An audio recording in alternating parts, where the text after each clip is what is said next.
So on my break today at work, I stopped by the thrift store and I picked up this lovely Hi8 camcorder. It actually works and it's in like pretty new condition. I'm just gonna show you guys a few features on this thing, but I'll do a full expo later. I found some of the features on this camcorder quite surprising, really. Like this one right here. This is something you often do not see on camcorders. And this is an AE lock, auto exposure lock. So that means you can use these in like backlit situations.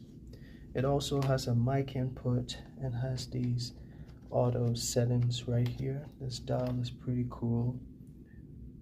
That is a cool feature on it as well. And obviously comes with these other settings.